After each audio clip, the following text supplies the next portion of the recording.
Sir, let's do a little look back on the year. Today was the last trading day of the year. Today is the last working day of the year. And we can't talk about 2025 economy without pointing out that we saw the worst print of GDP in the third quarter, at least for several years.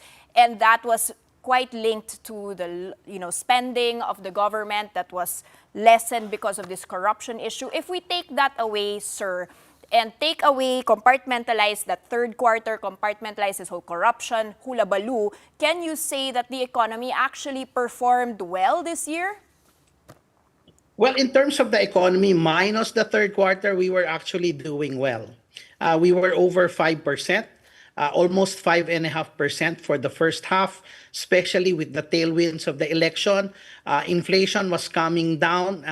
The recent number for November is 1.5. Year-to-date average is 1.6, well within the central bank's target. Most likely, December inflation's at 1.1%.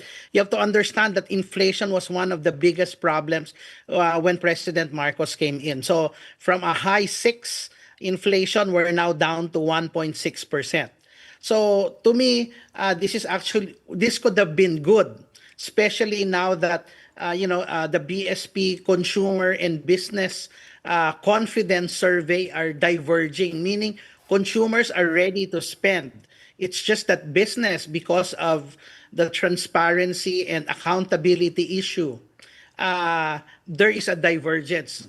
So people are still hesitant to spend. But if we were to take out the third quarter, then definitely it would have been a very good recovery for the economy.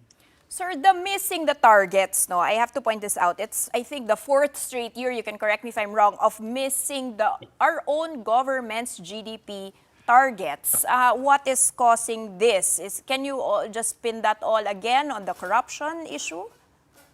Well, basically, it's a leakage. So you have to understand that whether we talk about prior to President Marcos' assumption into office, remember, we grew 7.6 in 2022.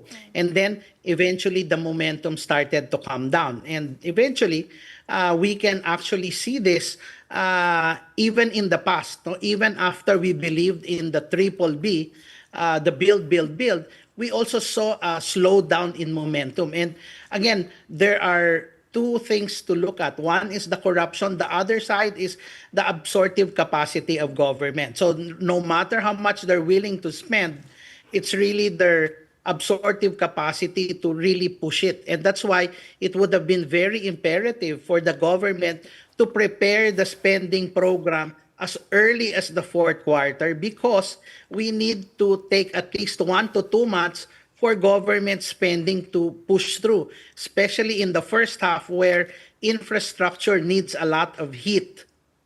So if there's a lot of rain, then it's going to be a challenge. That delays could further push the infra spending down the road. So this is very critical, no? Particularly the first quarter.